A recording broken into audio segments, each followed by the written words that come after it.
시간에 원래 17장 그 3절 4절 한번 보긴 봤는데요. 몇 가지 한두 가지 볼 게 있어서요. 다시 한번 보겠습니다. 10절 3절에 보시면 이처럼 영 안에서 나를 광야로 데리고 가니라. 내가 보니 한 여자가 신상무독하는 이르들로 가득하고 7머리와 10뿔을 가진 주홍색 짐승에 탔더라. 이렇게 되어 있습니다. 그래서 10절 3절에서 영 안에서 나를 광야로 데리고 갔더라는 말씀이 있는데요. 이게 보통 성경에서 말하는 직접 계시에 대한 얘기입니다. 그래서 성경에서 주님께서 그 대언자들에게 또는 사도들에게 영 안에서 그 데려가서 이렇게 뭔가 보여주는 장면들이 여러 개 나오거든요. 그래서 그 내용들을 보시면 사도행전 잠깐 보시겠습니다. 사도행전의 8장 39절. 사도행전 8장 39절을 보시면 이게 이제 그 빌립이 그 이디오피아 내시를 침례해주는 장면인데요. 거기도 보시면 39절에 그들이 물속에서 나와 올라올 때 주의 영께서 빌립을 채워 가심으로 내시가 그를 더 이상 보지 못하더라. 내시는 기뻐하여 자기가 가되 빌립은 아소도에 나타나 모든 도시를 두루다니며 선포하고 마침내 가이사랴에 이르더라. 지금 39절 40절을 보시면 빌립을 주의 영께서 채워 가셨다고 돼 있죠. 지금 이렇게 상상을 해보시면 될 것 같습니다. 지금 주님의 영이 빌립을 이렇게 물리적으로 이렇게 딱 올라가가지고요. 그래가지고 지금 그 다음 절에 보시면 아소도에 나타나다고 되니까 아마 빌립을 그 내시하고 침례를 진 이후에 빌립을 데려가서 영이 올라가서 아소도까지 아마 영이 데려가지 않았나 이렇게 보이거든요. 그래서 이렇게 직접 계시는 하나님의 영을 통해서 이렇게 움직이는 장면이죠. 근데 이 움직이는 장면이 성경이 상당히 많이 나옵니다. 그러니까 주님께서 영을 통해 가지고 이렇게 그 사도나 대언자들한테 직접 계시하는 장면이 제일 많이 나오는 것 중에 하나가 계시록이죠. 계시록 1장 10절 보시겠습니다. 계시록 1장 10절 보시면 또 여기도 또 주의 날에 성령 안에 있을 때 10절 보겠습니다. 내가 주의 날에 성령 안에 있을 때 내 뒤에서 나팔 소리 같은 큰 음성을 듣더니 여기서 성령 안에 있다. 영 안이라고 돼 있죠. 성령 안에 있다라고 해서 이것도 역시 그 사도 요한이 그 영 안에서 이제 계시를 받는 내용, 사실 영 안에서 계시 받은 내용들을 우리한테 전달해 준 게 바로 계시록이죠. 그래서 이제 그 영 안에 있다는 얘기가 나와 있고요. 여기 나온 김에 다시 한 말씀드리면 그때 저희가 계시록 처음에 할 때 주의 날에서 공부했었습니다. 주의 날은 어떤 분들은 이걸 주의 날을 갖다가 이제 일요일, 주님의 날, 일요일 이렇게 생각하시는 분들이 있는데 그런 거보다는 뭐 그렇게 볼 수도 있겠지만 그거보다는 보통 성경에서 주의 날이라고 하면은 주의 심판의 날. 그래서 보통 대환란 기간부터 천년왕국까지의 기간을 전부 다 주의 날이라고 보통 부릅니다. 그래서 이때 주의 날은 저희가 이제 이게 그 계시록에서 사실 사도 요한이 계시록을 쓴 시점은 AD 95년이라고 말씀드렸죠. 그러니까 그 당시에는 사실은 이게 그 미래의 일을 보는 거죠. 물론 지금도 미래의 일이지만 그래서 이게 주의 날은 대환란기부터 천년 왕국 간에 기르는 그 기간을 지금 성령 안에서 우리 사도 요한이 옮겨져서 그 당시 상황을 보고 기록한 책이 계시록이다 이렇게 그때 설명을 드렸었죠. 그래서 주의 날은 하여튼 대환란도 천년 왕국의 기간을 말씀드리는데 이게 이렇게 긴 기간을 어떻게 날이라고 부르냐 그렇게 나오지 않습니까? 하루가 천년 같다. 성경에서 말씀하신 거 하루가 천년 같다 이렇게 말씀하는 구절들이 있으니까 긴 기간도 천년이라는 기간도 주님의 입장에서 볼 때는 굉장히 짧은 기간이니까 그 주의 날이라고 할 수 있다고 말씀드렸고요. 그래서 어쨌든 이게 영 안에서 직접 계시하는 내용이 많이 나오는데요.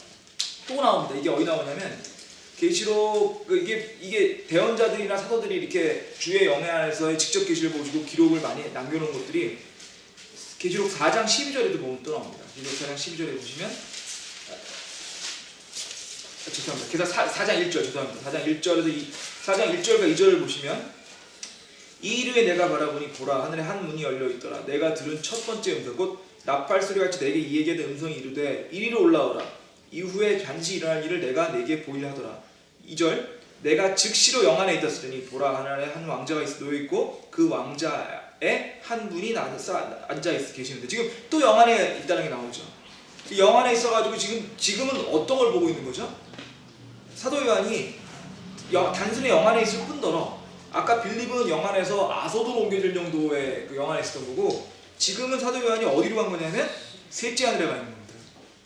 그때 말씀드렸죠. 하늘이 우리가 보통 저희가 하늘이라고 얘기할 때 성경에서 하늘은 세 가지로 나눠질 수 있는데 첫 번째 하늘은 우리가 지금 알고 있는 공기를 가지고 있는 대기권이고요. 두 번째 하늘은 그 위에 있는 이제 우리가 보통 우주라고 부르는 우주고요. 그 우주 위에 있는 셋째 하늘이 있고 셋째 하늘이 이제 보통 저희가 천국, 주님이 다스리는 그 영원의 왕국이라고 말씀드렸는데 지금 사도 요한이 가 있는 곳은 바로 셋째 하늘입니다. 셋째 하늘에 지금 영안을 통해서 셋째 하늘에 간 대목이 지금 4장 2절에 나오고 있거든요.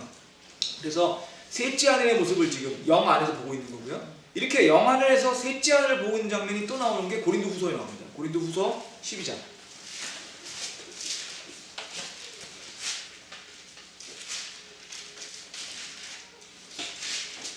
고린도후서 12장 1절에 보시면요. 이게 이제 12장 1절이 그 제목이 뭐로 되어 있냐면 바울의 셋째 하늘 환상이라고 되어 있습니다. 그래서 바울의 셋째 하늘 환상을 보시면 여기 1절부터 4절까지 읽겠습니다. 자랑하는 것이 물론 내게 유익하지 아니하나 내가 주의 환상들과 계심으로 나아가리라. 내가 그리스도 안에 있는 한 사람을 알았노니 그 사람은 14년 전에 셋째 하늘로 채어 올라갑니다. 몸 안에 있었는지는 내가 말할 수 없으며 몸 밖에 있었는지는 내가 말할 수 없으나 하나님은 아시느니라. 내가 이러한 사람을 알았노니 몸 안에 있었는지 몸 밖에 있었는지 내가 알할 수 없으나 하나님은 아시느니라. 그가 낙원으로 채어 올라가서 말할 수 없는 말들을 들었으니 사람이 그걸 말하는 것은 법에 어긋나냐. 지금 사도 바울이 1절부터 4절까지 얘기하는 거는 그리스도인이 산 사람이 셋째 하늘로 채어 올라갔다는 거고요. 근데 정확히 어떤 방식으로 채어 올라갔는지는 사도 바울도 모르는 겁니다. 지금 몸 밖에 있었는지 몸 안에 모르겠다. 뭐 당연히 모를 수밖에 없겠죠. 어떻게 올라가는지 잘 모르겠죠. 그렇지만 확실한 거는 그 사람이 낙원으로. 이 얘기는 뭐죠? 셋째 하늘이 낙원이라는 얘기죠. 낙원은 천국하고 낙원하고 같은 얘기입니다. 그러니까 지금 주님이 계신 곳, 주님이 다스리시는 곳, 그곳에 올라갔고요.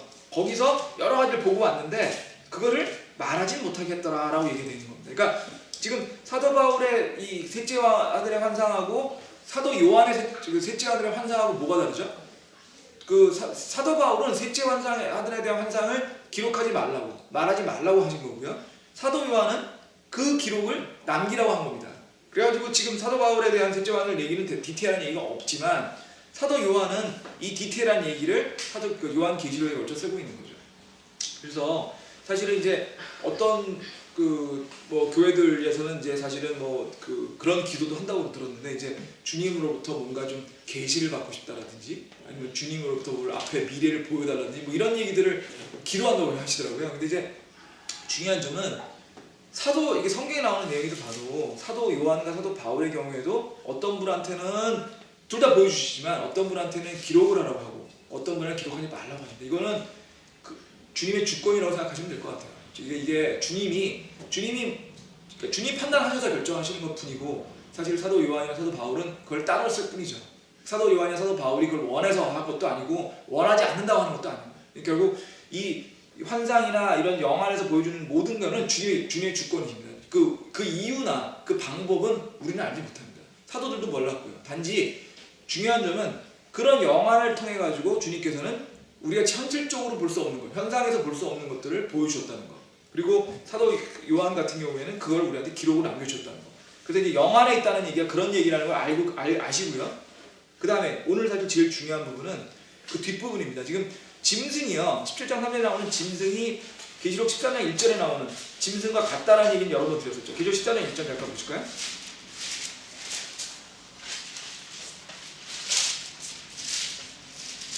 계시록 14장 1장에 보시면 내가 바다의 모래 위에 서서 보니 바다에서 7머리와 10뿔을 가진 한 짐승이 올라오더라. 그의 뿔들에는 10개의 관이 있고 그의 머리들 위에는 신성 모독한 이름이 있더라. 이렇게 돼 있죠.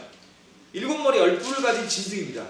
17장 1절에 17장 3절도요. 7머리가 10뿔을 가지고 있다고 되어 있습니다. 그러니까 똑같습니다. 단지 13장 1절에 있는 짐승과 17장 3절의 짐승에서 추가되는 설명은 뭐냐? 주홍색이라는 거죠.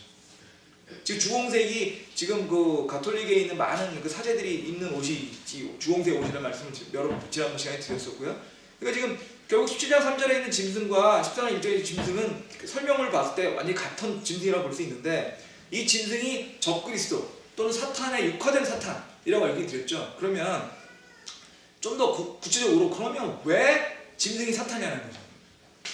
왜 짐승이 사탄이고 왜 짐승이 그리스도일까? 아니 적그리스도일까? 그 얘기는 설명 안 드렸지 않습니까? 오늘 그 얘기를 말씀드리도록 하겠습니다. 그러면 성경에는요 영적인 존재들이 여럿이 나옵니다. 영적인 존재들이 여럿이 나오고 사실 그 영적인 존재들을 보통 우리가 뭐 천사라고 생각들 많이 하시는데 천사만 나오는 게 아닙니다. 영적인 존재라고 나오는 셋째 하늘에 있고 또 영적인 존재로 나타나는 것들이 그 천사가 제일 대표적이지만 천사 외에도요 스랍이라고 나오고요 영어로는 세라핌이라고 보통 부르죠. 스랍이 나오고 또 영어로는 그 체루빔이라고 얘기하는데 그룹이 나옵니다.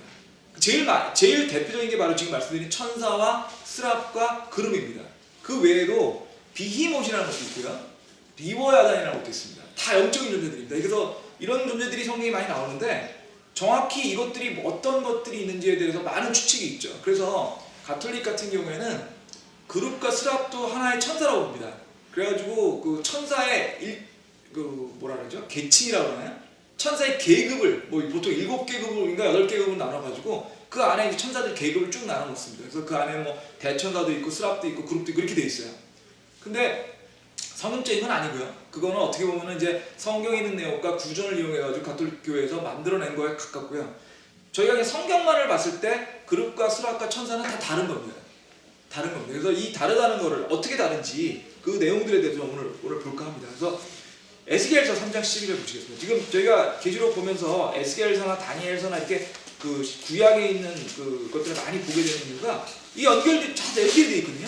에스겔서 3장 12절을 보시면 에스겔서 3장 12절 보시겠습니다.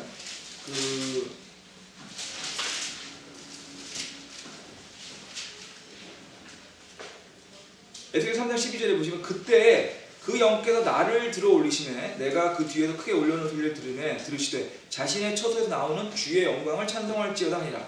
또 내가 살아있는 피조물들의 날개들이 서로 닿는 소리와 피조물들을 마주한 바퀴들의 소리와 크게 몰려오는 소리를 들으리라. 이와 같이 그 영께서 나를 들어 올려내가시기 내가 쓰라림 속에서 내 영이 뜨거운 것에 가니라. 그러나 주의 손이 강하게 내 위에 임하여 계시니라. 지금 주의 영이 지금 들어 올리셔가지고 지금 그 주님의 처소에 가서 그 나오는 주님의 영광에 관련되는 얘기 지금 보고 있습니다. 근데 거기서 뭔가 피조물을 봤어요 지금. 근데 피조물이 날개가 있고요. 날개가 서로 닿는 데죠 지금. 그러면 피조물 옆에 마주한 바퀴들이 있다는 겁니다. 그럼 지금 에스겔이 본 피조물은요 날개도 있고 바퀴도 있는 겁니다. 어디 있죠? 주님의 처소에 있는 거죠. 됐죠? 지금 에스겔 이렇게 13장에서 지금 그 13장 에스겔 3장 12절 14절에 보시면 뭔가가 나오고 있습니다. 뭔가가 나오고 있는데 또 과연 이게 뭘까요? 라는 걸 한번 생각해 볼게요. 근데 답만 먼저 말씀드리면 에스겔서에 나오는 요 내용들은 그룹입니다. 그룹인데 저희가 이제 참고로 그룹을 살펴보기 전에 스랍도 좀 살펴볼게요. 스랍을 먼저 살펴보고 왜냐면 스랍은 성경에 딱 한 번밖에 안 나오거든요. 딱 한 번밖에 안 나온 스랍을 먼저 살펴보고 그럼 여기 에스겔서에 나오는 이 피조물 이 그룹에 대한 얘기를 살펴보도록 하겠습니다. 스랍에 대한 얘기는요 이사야서에 나옵니다. 이사야서 6장 1절에서 3절 이사야서 6장 1절 3절 에스겔서 좀 앞쪽으로 보시면 됩니다. 이사야서에 6장 1절 3절 보시면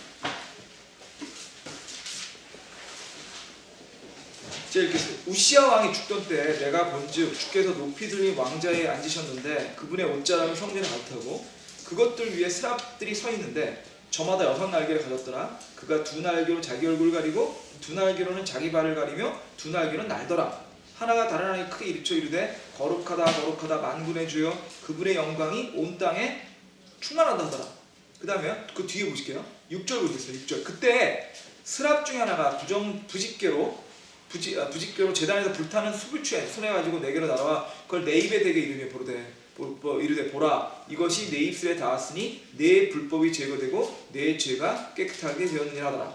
지금 이게 이것도 이제 지금 보면은 이사야 대언자가 지금 주님이 계신 왕자를 지금 보고 있거든요. 근데 성전에 가 있는 거죠 지금. 성전에 가 있는데 거기에 스랍이 있습니다. 스랍이 있는데 이 스랍은 날개가 6개가 있는데 날고 있어요 지금. 그죠? 날고 있습니다. 날고 있고요. 날고 있고 2날개로 날고 2날개로 얼굴을 가리고 2날개는 자기 발을 가리고 있어요. 근데 이 스랍은 소리를 내고 있습니다. 물 크게 외쳐 소리를 내고 있어요. 뭐라 거룩하다. 그래서 말을 하고 있죠. 이걸 생각해 주십시오. 이게 스랍은 날개가 6개가 있는데 날고 있고요. 성전에 있는데 말을 하고 있어요. 거룩하다. 이게 이제 스랍에 대한 설명입니다. 이 설명을 이제 머릿속에 넣어 두시고요. 그룹으로 가겠습니다. 그룹 설명을 가면요. 그룹은요. 그룹 설명은 이 그룹 설명이 훨씬 더 많이 나옵니다. 에스겔서 8장 3절 보시겠습니다. 에스겔 8장 3절.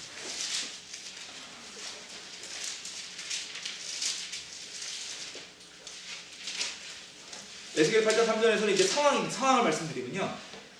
그분께서 손을 형체를 매미시되 내 머리털 타리로 나를 잡으시고 그 영께서 나를 들어 땅과 하늘 사이에 올리시고 하느님 환상 속에 나를 데리고 예루살렘을 가서 북쪽 들어가는 안쪽 문에 입구에 이르시니. 지금 일단 요 8장 3절을 통해서 지금 에스겔이 역시 영을 통해서 지금 뭔가를 보고 있는 겁니다. 지금 그죠? 영을 통해서 보고 있는 겁니다. 그 다음에요 9절 보시겠습니다.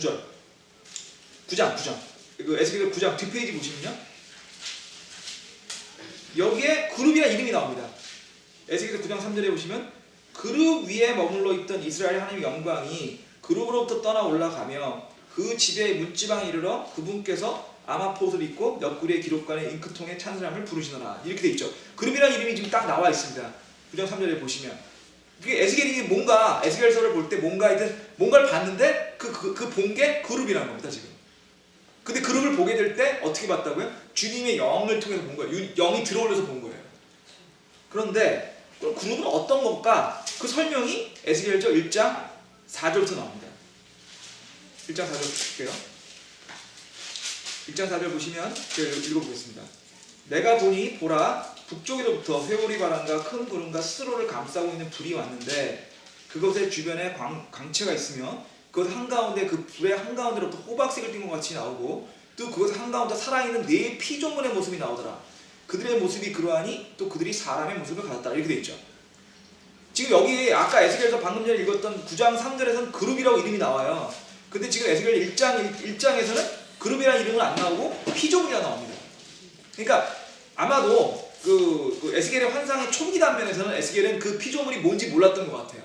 그냥 보기만 본 것 같죠. 근데 이제 뒤로 갈수록 그게 내가 본 게 바로 그룹이구나. 그 그룹의 이름을 알게 된 것 같습니다. 근데 성경에서 그룹은요 지성소 주님이 계신 곳 바로 옆에 있는 곳은 계속 나옵니다. 그래서 저희가 이제 저희가 출애굽기에서 성막을 볼 때 성막의 안에 들어가면 성소와 지성소가 있지 않습니까? 성소와 지성소를 나누는 그 장막 있잖아요. 그 장막에 커튼에 뭐가 그려져 있었죠?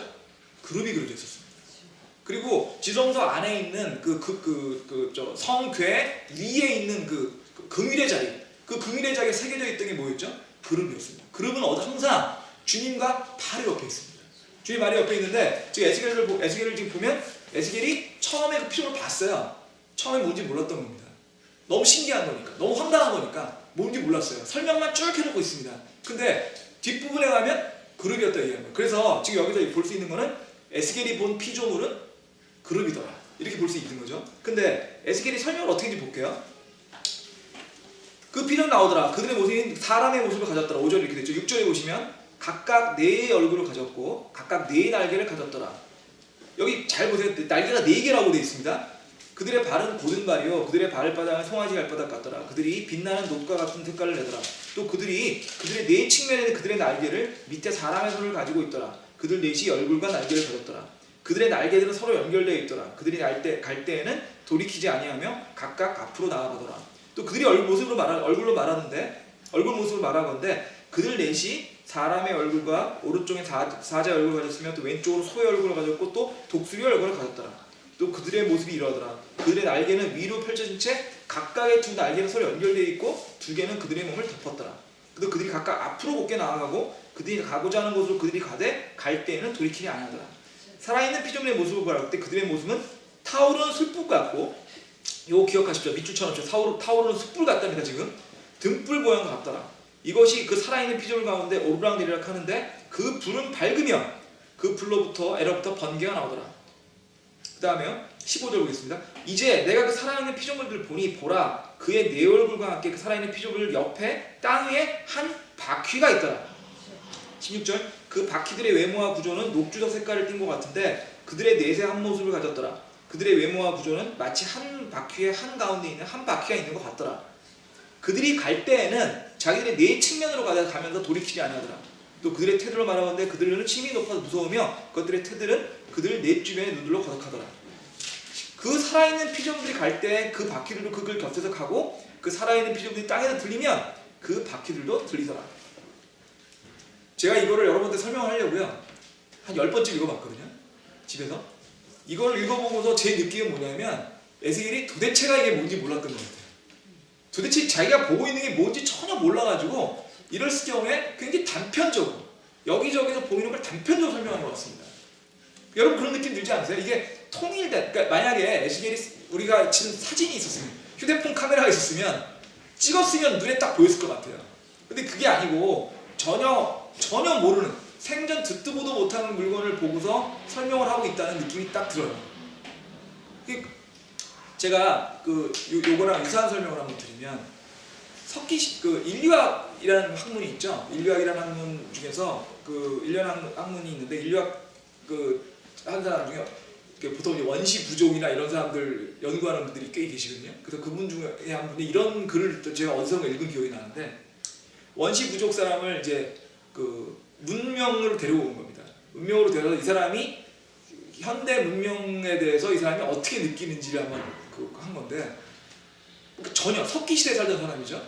지금도 부시맨 이런 거 아시죠? 그러니까 석기 시대에 살고 있지 않습니까? 지금도 그 부시맨 같은 사람을 데려와서 문명을 보여준 거예요. 그래서 이 사람이 그래서 그걸 보고 그거에 대해서 어떻게 느끼는지를 말을 들은 겁니다. 그러니까 이런 내용입니다. 그러니까 무슨 막대기를 주는데 그 막대기를 가지고 막대기를 이렇게 쳤더니 큰 판이 바뀌면서 큰 상자가 바뀌면서 상자에서 불이 나더랍니다. 근데 그 불이 나오는데 막대기를 치면 칠수록 그 불이 계속 바뀌고 그 불과 바뀌면서 거기서 큰 소리가 났다, 소리가 죽었다 하더라는 거예요. 근데 그 불이 너무 빨리 바뀌어서 어지럽고 무서워서 엎드렸다. 이런 기록이 나와요. 이게 뭘 보고 이런 걸까요 지금? 여러분 상상이 가세요? 다시 한번 보십시오. 막대기를 쳤더니 큰 상자에서 많은 불꽃이 일어나고 막 난리치다가 소리가 막 일어났다 해가지고 너무 무서워가지고 경배했다. 그 상자를. 그 상자 안에 무슨 큰 혼이 살아있는 것 같더라. 이렇게 써 있어요. TV입니다. TV. 근데 TV가 지금 우리가 보고 있는 평판 TV가 아니고요. 브라운관 TV를 보고 있는 거예요 지금. 브라운관 TV를 리모컨을 가지고 켰어요. 막대기를 가지고 켰더니 브라운관 TV에서 많은 화면이 막 바뀌고 나올 거 아닙니까? 그 불꽃처럼 보인 거예요 이거는. 근데 거기 뭔가 눌렀는 게 아마 볼륨을 눌렀겠죠? 그걸 눌렀더니 소리가 와 커졌다가 또 소리가 와 죽었다가 불꽃이 커졌다가 죽었다가 하더라는 거죠. 그러다 보니까 이 안에 귀신이 살아있다 생각이 들어가지고 여기 안에 무슨 귀신이 살아있으니 이 귀신을 이거를 경배해야 되겠다 이렇게 느낀 겁니다. 우리가 볼 때는 TV라고 금방 느낄 수 있겠죠. 그렇지만 전혀 모르는 사람이 볼 때는 그 내용을 전혀 파악할 수가 없는 겁니다. 지금 에스겔의 설명도 그런 맥락이에요. 전혀 이해할 수 없는 걸 보고 있는 겁니다. 그러니까 이 에스겔의 설명을 이해하기 위해서는 에스겔 전체 맥락을 보지 마시고 단편적으로 에스겔이 본 걸 보는 수밖에 없습니다. 왜냐하면 에스겔 본인이 전체 맥락을 모르고 설명하고 있는 거니까 단편적인 걸 볼 수밖에 없는데요. 여기서 한번 정리해 볼게요. 여기에 보면요. 피조물이 나오는데 피조물이 넷이에요. 지금 넷입니다. 이게 중요합니다. 넷이고요. 얼굴이 4개가 있어요. 근데 날개가 4개가 있습니다. 날개가 4개가 있고요. 그 얼굴이 사람과 소와 독수리와 송아지의 얼굴을 가졌고요. 그 다음에 날개가 연결되어 있습니다. 어떻게 연결되는지 잘 모르겠어요. 연결되어 있어요 지금. 그 다음에 근데 이 전체 모양이 탁월한 숯불과 같이 빛나는 모양입니다. 빛나는 모양이고요. 그 다음에 바퀴가 있어요. 바퀴가 지금 바퀴 안에 또 바퀴가 있는 것처럼 되어 있어요. 그리고 그 다음에 19절이 되게 중요한데요. 재밌는데요. 바퀴들이 앞에 가면 가고 뒤로 가면 또 뒤로 가게 되어 있고 땅에서 들리면 날아오르면 바퀴들이 들리게 돼요. 이거를 모르겠어요. 이게 주석서에는 이런 설명들이 없던데 그냥 저는 어떻게 설명이 되냐면 마치 바퀴들이 달리고 날개가 달려있는 헬리콥터 같은 거 같은 느낌이에요. 저는 왜냐하면 바퀴가 달다가 하늘에 떠오르면 바퀴 떠오르 올라가지 않습니까? 날개가 달려있고요. 그런 느낌이에요. 근데 당연히 에스겔은 이게 뭔지 모르는 거죠. 근데 전반적인 느낌은요. 뭔가 탈 것 같은 느낌. 그러니까 탄다는 게 뭐냐면 타는 비이클 같은 느낌을 주고요. 그 다음에 여기에 사람의 얼굴 같은 피조물이 4개가 있다는 느낌이 들죠. 제가 이 얘기 설명을 여기까지 들어드리고요. 이걸 다시 한번 딴 것들에 연결해 보면 어떤 주석자들에 보면 이 스랍은요 주님의 바로 옆에 있고 주님이 이동하실 때 이 스랍을 타고 가시는 게 아닌가라고 설명하신 주석서가 있더라고요. 근데 그게 제일 제가 그럴 것 같다 생각이 드는 게 지금 보면 탈 것 같은 느낌이 굉장히 많이 들거든요. 근데 창세기 15장에 보시면요. 창세기 15장 보시겠어요? 창세기 15장 17절.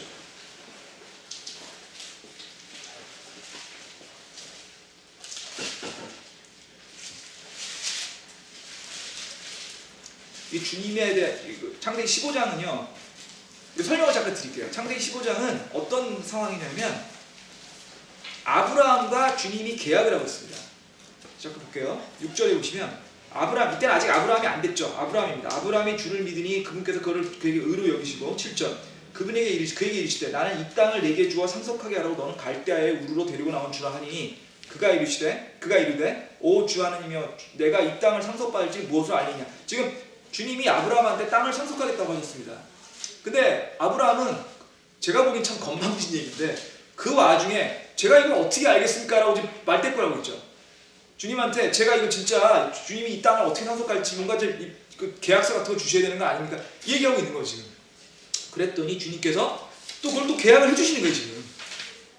계약을 해주시는 거예요. 지금 이게 성경에 나오는 많은 언약 중에서 언약 중에서 소위 말하는 피해 언약이라는 겁니다. 그래서 그 가장 중요한 가장 엄한 언약인데요.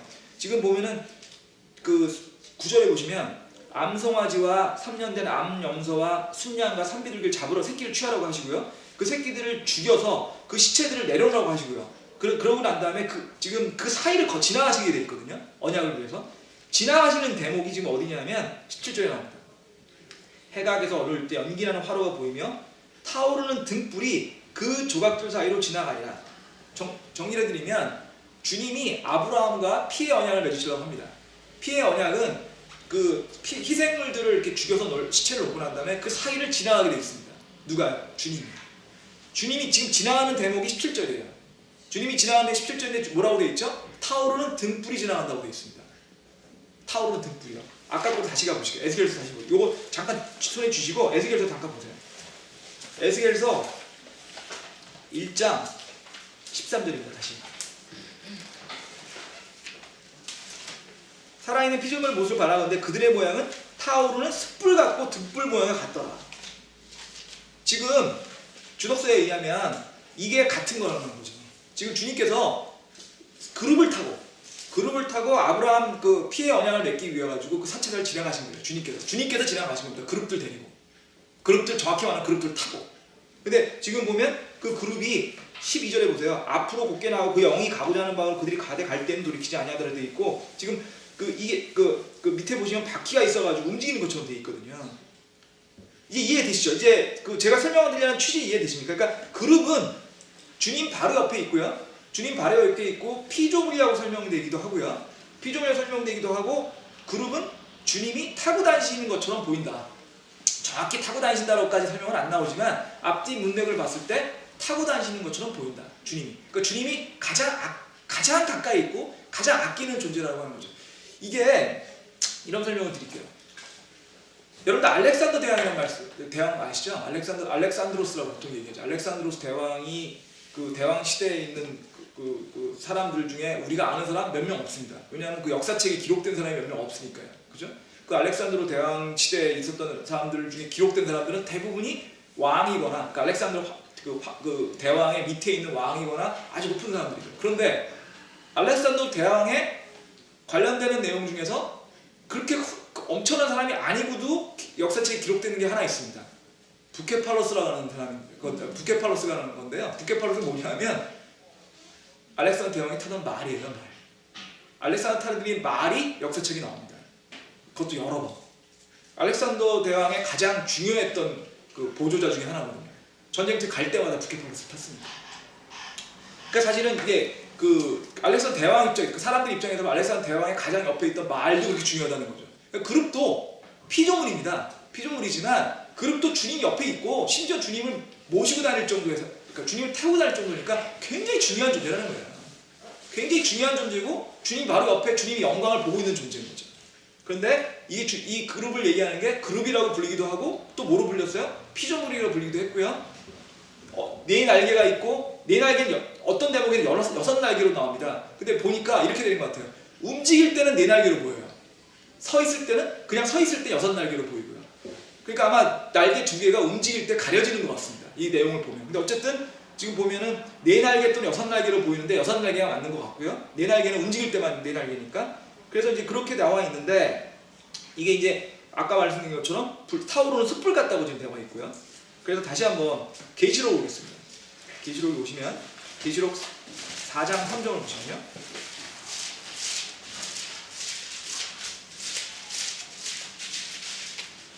계시록 4장 3절에 이제 그 4장 3절부터 읽겠습니다. 지금 3절부터 읽으면 이게 그 하늘의 왕자에 가 있습니다. 앉으시는 분의 모습이 벽옥과 홍보석 같고 왕자 둘레에 무지개가 있어 보기가 에메랄드 같더라. 그 4절 5절 넘어가고요. 6절부터 읽겠습니다. 그 왕좌 앞에 수정 같은 유리바다가 있고 왕자 가운데와 왕자 둘레에는 앞뒤에 눈이 가득한 네 짐승이 있더라. 첫째 짐승은 사자 같고 둘째 짐승은 송아지 같으며 셋째 짐승은 사람 같은 얼굴을 가졌고 넷째 짐승은 날아가는 독수리 같더라. 네 짐승이 저마다 자기 둘레에 6날개를 가졌고 그것들이 안쪽에 눈들이 가득하더라. 그들이 밤낮 쉬지 않고 이르기를 거룩하다 거룩하다 거룩하다 주 하나님 견자야. 그분은 전에도 오셨고 지금도 계시고 앞으로 오실 이유라 되어 있죠. 지금 네 짐승이 설명하고요. 4장 7절 설명하고요. 에스겔서 1장 10절 설명드려요. 에스겔 1장 6절 먼저 볼까. 각각 네 얼굴을 가졌고 네 날개를 가졌더라. 10절에 보시면 그들의 얼굴 모습 말하는데 그들 넷이 사람의 얼굴과 오른쪽에 사자의 얼굴을 가졌으며 왼쪽으로 소의 얼굴을 가졌고 독수리 얼굴을 가졌더라. 설명이 다른 에스겔과 대언자에 따라 설명이 약간 다르긴 하지만 기본적인 맥락은 같습니다. 기본적인 걸 같은 거 지금 모르는 걸 설명하고 있는 거니까 기본적으로 설명하고자 하는 게 같은 거예요. 그래서 여기서 이제 알 수 있는 거는 아까 말씀드린 것다시피 날개가 4이나 6날개로 보일 수도 있는 것 같고요. 근데 그건 아마 이동하고 그 차이인 것 같고 그 얼굴이 4개고 그 4개의 그런 차이가 있고 그리고 여기를 봤을 때 정리해보면 이 짐승은 그룹이라는 거죠. 지금 에스겔서 그 1장에 나오는 그룹과 지금 그 계시록 4장에 나오는 그 짐승은 같은 겁니다. 같은 거니까 그러니까 결국 정리를 해보면 그룹 피조물 짐승은 같은 말이에요. 여기까지 이해되셨죠? 그룹 짐승 피조물은 같은 말이다. 근데 그리고 그룹의 모습이 에스겔서 4장에서 그러니까 에스겔서 1장에서 잘 설명이 되어 있고 에스겔서 4장에서 그것이 부연 설명되고 있다. 이렇게 되어 있죠? 자 그러면 에스겔서 다시 돌아가셔서요. 에스겔서 28장 잠깐 보실게요. 이제 그룹하고 짐승하고가 같다는 것까지 아셨죠? 에스겔 13장 보시면 자 이제 그룹에 대한 얘기 또 나옵니다. 그룹에 나오는 건데 28장 14절. 너는 기름받은 덮는 그룹이라. 내가 너를 그렇게 세우매. 내가 하나님의 거룩한 산에 있었고 불타는 돌들 가운데 오르내리며 다녔도다. 내가 창조된 날로부터 내가 내 길들에서 완전하더니 마침내 내 안에서 불법이 발견되었도다. 내 상풍이 많음으로 그들이 내 한가운데를 폭력으로 가득 채우매. 내가 죄를 지었도다. 그러므로 내가 너를 더럽게 여겨 하나님의 산으로 쫓아내니 오 덮는 그룹아 내가 너를 불타는 돌들 한가운데서 끊어 멸하려다. 내 아름다움으로 인하여 내 마음이 높아졌으며 내 광채로 인하여 내가 내 지혜를 부패시켰으면 내가 너를 땅에 던지고 왕들 앞에 두어 그들이 너를 바라보게 하리라. 이렇게 돼 있죠. 지금 무슨 얘기죠? 그룹 중에 덮는 그룹이라는 게 있었던 거예요. 그룹 중에. 그러니까 이게 이제 5번째 그룹이 아까 넷이라고 했는데 하나 더 있었던 겁니다. 근데 그룹 중에는 제일 앞섰던 그룹 같아요. 근데 그 그룹은 그냥 그룹이 아니라 커버링 체럽이라고 나옵니다. 영어 성경에 보면 커버링 체럽이라고 되는데 우리나라 성경에는 덮는 그룹 중에 뭔지 모르지만 덮는다는 그 기능이 더 들어가 있어요. 그 덮는 그룹인데 덮는 그룹이 어떻게 됐다고요? 17절에 보시면 마음이 높아져서 교만해져서 부패됐고요. 교만해서 부패돼가지고 주님께서 이 덮는 그룹을 더럽게 여겨서 주님의 천국에서 쫓아내셨습니다. 바로 이 5번째 그룹이 우리가 알고 있는 타락천사가 된 사탄을 얘기하고 있는 거죠. 그래서 정리를 해보면 그룹이 지금 4마리가 있는데 지금 4마리가 남아있는데 원래는 5마리였고 그 5마리가 되는 첫 번째 그룹이 덮는 그룹이라서 사실은 그룹 중에서 그룹이 지금 가장 주님 가까이 있는 피조물들인데 짐승들인데 그 그룹 중에서 가장 높았던 그룹이 있었다는 거죠. 그게 덮는 그룹인데 얘가 너무 교만을 하게 돼서 너무 건방져가 돼가지고 주님한테 반항하게 됐고 그래서 쫓겨나게 됐다는 얘기를 지금 에스겔이 하고 있는 겁니다. 이 얘기가 이사야서에 다시 나오죠. 이사야서 14장 12절. 아주 유명한 구절이죠. 이사야서 14장 12절. 14장 12절 사탄 마귀의 타락입니다. 보시면요. 오 아침의 아들 루시퍼야, 내가 어찌 하늘에서 떨어졌는가? 민족들을 약하게 만든 자야, 내가 어찌 끊어져 땅으로 쩔어내. 지금 아침의 아들 루시퍼라고 말하는 그 성경은, 번역된 성경은 유일하게 킹제임스 성경밖에 없어요. 다른 성경에는 루시퍼라는 말이 안 나옵니다. 루시퍼가 성경에서 딱 한 번 나오고요. 이게 바로 사탄의 이름입니다. 사탄의 이름은 덮는 그룹이었죠. 지금 여기 나오죠. 이 루시퍼가 그 하늘에서 떨어졌다고 되어 있지 않습니까? 아까 에스겔서 연결해보면 바로 덮는 그룹이었던 루시퍼가 떨어졌고요. 근데 루시퍼가 왜 떨어졌는지가 나옵니다. 보세요. 내가 내 마음속에 이르기를, 그 다음부터 중요합니다. 내가 하늘로 올라가 내가 하늘의 별들이로 내 왕좌를 높이리라. 또 내가 북쪽 연결들에 있는 회중의 상에 앉으리라. 내가 구름들에 있는 높은 곳에 올라가 내가 지극히 높으신 이와 같이 되리라 하였도다. 13, 14절의 얘기가 뭐죠? 교만이 극에 달한 거죠. 주님의 피조물인 그룹이 주님 옆에 있다가 내 힘으로 주님과 같이 되겠다는 겁니다. 지금 내가 그만큼 잘나서 교만이 지금 하늘에 떨어져 있고요. 근데 그러다 보니까 15절, 그러나 너는 끌려가 지옥으로 곧 그 구덩이의 옆면으로 내려가려. 지금 어디로 내려갔다고요? 지옥으로 내려갔습니다. 지금 그룹이, 덮는 그룹이 있었는데 그 덮는 그룹이 어디로 내려갔다고요? 지옥으로 내려갔다고요. 그 다음에요, 정리를 다시 해볼게요. 피조물이란 말이랑 짐승이란 말이랑 그룹이란 말이 같은 겁니다. 그죠? 근데 그 중에서 한 그룹, 덮는 그룹이 쫓겨나서 지옥으로 내려갔어요. 그런데 계시록 13장 1절을 보시면요.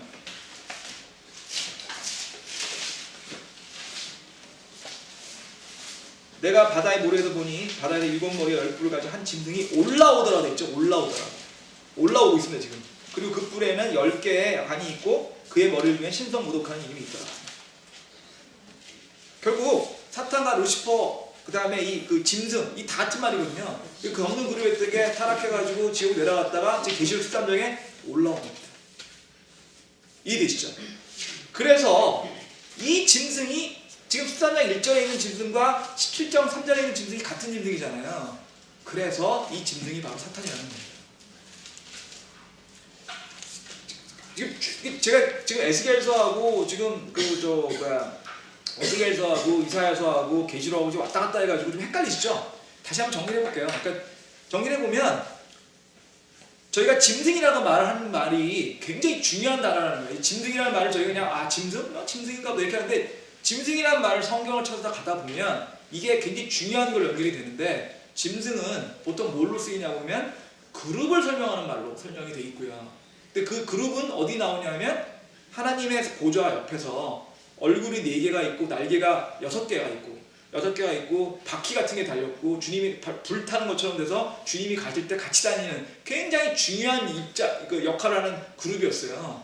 그룹이 4이 있는데 그게 짐승이었다는 거죠. 근데 그 그룹 중에 하나에 덮는 그룹이 있었는데, 그 덮는 그룹이 주님한테 건방지게 교만하게 주님한테 반항하다가 떨어져서 사탄이 됐고요. 그 사탄이 된 것을 여전히 우리는 짐승이라고 부른다는 거죠. 왜냐하면 그룹이었으니까. 그래서 그 계시록에 나오는 짐승이라는 말은 그 그룹, 떨어졌던 덮는 그룹, 그 루시퍼, 그 그룹의 이름에 짐승과 연결되는 거기 때문에 이 짐승은 바로 사탄이다. 이렇게 이해하시면 됩니다. 그리고 또 여기서 굉장히 중요한 점은 뭐냐면, 저희가 왜 우리가 가끔 그런 생각 하시지 않으세요? 저 같은 경우도 그런 생각 많이 했는데, 특히 구약 같은 경우 읽어보시면 구약에 있는 특히 대언서들 읽어보실 때 대언서가 정확히 잘 이해가 되시는 분 별로 없으시잖아요. 저도 마찬가지거든요. 잘 이해 안 됩니다. 뭔 소리인지 잘 모르겠어요. 근데 그렇지만 목사님들이 그렇게 얘기하시죠. 대언서 읽으셔야 된다고. 뭐 힘들더라도 읽으셔야 된다고. 왜 대언서를 읽어야 되냐면, 대언서를 읽으셔가지고 대언서들을 갖다가 그 대언서를 이해하시고 계셔야, 물론 100% 어려우시지만 이해하고 계셔야 계시록이나 아니면 신학에 나오는 많은 말들 중에서 이해가 되는 것들이, 연결되는 것들이 있으니까 그렇다는 얘기죠. 그래서 하여튼 그 계시록과 그 에스겔서와 다니엘서와 이사야서를 전부 다 우리가 문자 그대로 해석하면 모든 게 풀립니다. 그렇죠? 이게 문자 그대로 해석하지 않으면 지금 이 모든 말들이 다 어긋나고요. 거기서 또 하나 우리가 중요한 건 뭐냐면 이렇게 생각을 해볼게요. 만약에 짐승을 번역을 하면서 짐승이 아니라 동물을 번역을 했다 치자 이거죠. 짐승과 동물은 별로 큰 차이 없어 보이잖아요. 뭐 짐승이나 동물이나 그거나 그러셨어요. 하지만 이 짐승을 동물로 번역을 했다면 지금 이렇게 구약에 나오는 많은 내용들과 연결해서 이게 짐승이 결국은 사탄과 연결된다는 걸 알 수가 없어지게 됩니다. 그래서 성경의 한 구절 한 구절의 번역이 굉장히 중요한 거죠. 성경의 한 구절 한 구절을 저희가 이제 킹제임 성경을 굉장히 중요하게 여기는 이유가 킹제임 성경은 소위 말해서 문자적으로 해석을 했거든요. 그러니까 번역을 했거든요. 뭐냐면은 번역을 해보면 의역이라는 게 있고요, 직역이라는 게 있거든요. 근데 보통 직역이라는 게 이제 문자적으로 해석하는 건데 문장을 가능한 한 있는 그대로 그냥 번역을 하는 겁니다. 킹제임 성경은 히브리어 원문이나 아니면 그리스어 원문을 그렇게 문자적으로 번역을 했습니다. 의역을 한 게 아니고요. 의역이라는 건 뭐냐면 이건 이런 뜻이겠거니 해가지고 풀어 쓰는 겁니다. 근데 킹제임 성경은 그렇게 안 하고요, 그냥 있는 대로 설명을 했습니다. 근데 이게 왜 중요하냐면요, 성경의 구절을 번역하는 사람이 100% 이해하지 않으면 의역할 수가 없어요. 그리고 더 문제는 자기의 해석이 100%라는 걸 자기가 확신할 수가 없지 않습니까? 우리 인간이니까. 그렇기 때문에 주님의 말씀을 번역을 할 때는 의역을 해서는 안 된다는 거죠. 직역을 해야만, 문자적으로 다 그걸 해석을 해야만 저희가 알 수 있는데, 예를 들면 이거를 짐승이 아니라 동물로 누군가가 의역을 한답시고 번역을 했으면 이 모든 게 다 깨진다는 거예요. 그래서 성경 번역이 굉장히 중요하고, 저희가 킹제임 성경이 귀한 성경이라고 말씀드리는 거는 지금 말씀드린 그렇게 소위 말하는 이제 문자적으로 번역했던, 그러니까 직역을 했던 성경이기 때문에 저희가 가장 정확한 성경이다. 그러니까 정확히 말씀드리면 정확한 번역이다. 그러니까 원래 원문은 히브리어하고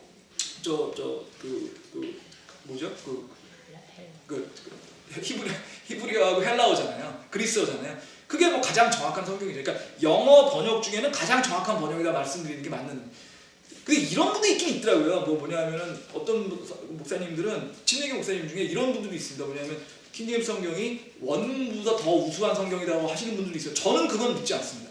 전 도저히 이건 못 믿겠어요. 왜냐하면 원래 성경이 헬라어하고 히브리어 써있으면 헬라어 히브리어 성경이 더 나은 거죠. 그게 더 정확한 거죠. 근데 하지만 영어 번역 중에 킹제임 성경이 제일 정확한 거죠. 이건 맞는 얘기죠. 영어 번역 중에. 그래서 지금 말씀드린 것처럼 여러 성경의 한 구절 한 구절들이 굉장히 정확히 연결되어 있기 때문에 그런 것들을 신경 써서 봐야 된다는 말씀을 드렸고요. 그래서 여기까지 해서 17장 3절 4절 다시 한번 봤고요. 다음 시간에 17절 5절부터 성경 내용을 다시 한번 보면서 공부하도록 하겠습니다. 그럼 기도하고 마치도록 하겠습니다.